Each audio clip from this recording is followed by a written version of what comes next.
Good evening and welcome to Pakistan Today news from our London studio. I'm Chris Taylor.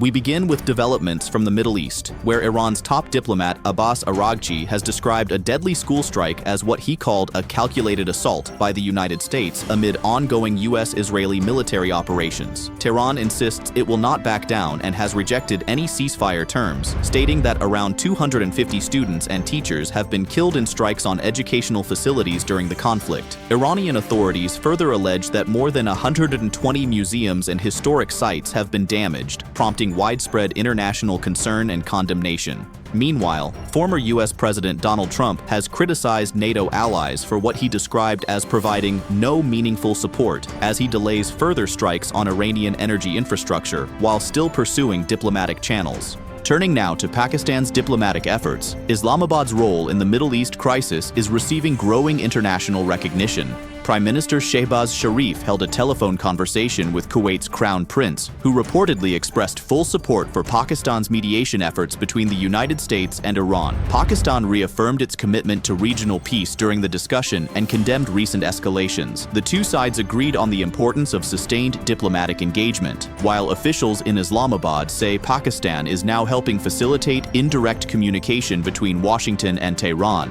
with support from regional partners. There is even increasing speculation that Pakistan could host early rounds of talks if progress continues, positioning the country as a key neutral bridge in the unfolding crisis. To bring us more detail on Pakistan's diplomatic engagement, we go now to our correspondent Sarah William reporting from Islamabad. Thank you, Chris. Sources here in Islamabad describe Pakistan's diplomatic push as one of its most significant international mediation efforts in recent years.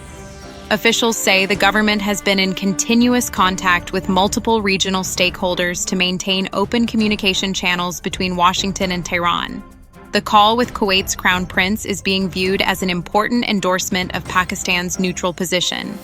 Diplomatic insiders suggest that while challenges remain, early groundwork for potential indirect talks is actively underway.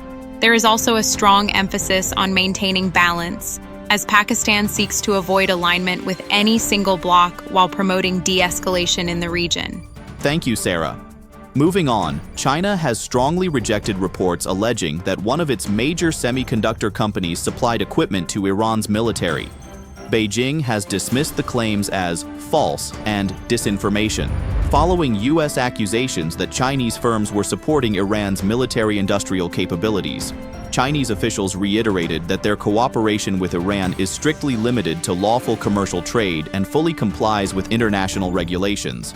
They have urged all parties to avoid spreading unverified information, warning that such allegations risk further inflaming already heightened regional tensions. Back in Pakistan, legal proceedings involving former Prime Minister Imran Khan and his wife Bushra Bibi are set to take a significant step forward. The Islamabad High Court has scheduled a hearing on March 31st for petitions seeking suspension of their sentences in the 190 million Al-Qadir trust case. A division bench will hear the case as the defense pushes for relief ahead of Eid. The couple were previously sentenced to 14 and 7 years respectively by an accountability court. On the same day, the Supreme Court is also expected to hear Imran Khan's appeal in a separate defamation case, adding further legal weight to an already packed judicial schedule.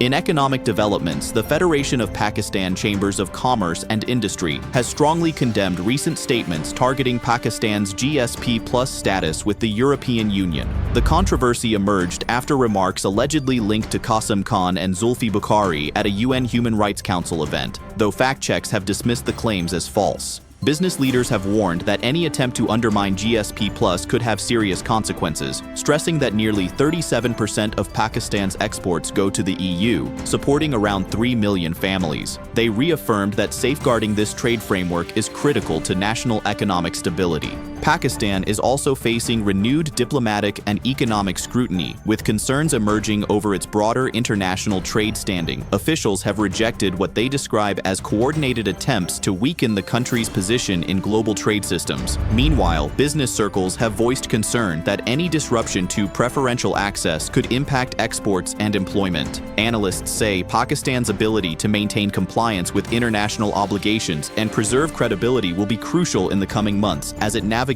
external pressure and domestic economic challenges.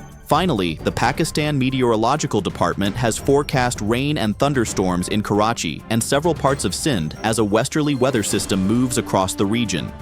Light to moderate rainfall is expected on Saturday, with partly cloudy conditions and the possibility of isolated storms. Temperatures in Karachi are likely to remain between 31 and 34 degrees Celsius. Authorities have warned that strong winds, lightning, and possible hailstorms may pose risks to weak structures and standing crops, urging farmers to take precautionary measures. The alert comes in the wake of recent storms in Karachi that caused fatalities and injuries. That's all for now. You're watching Pakistan Today News. I'm Chris Taylor.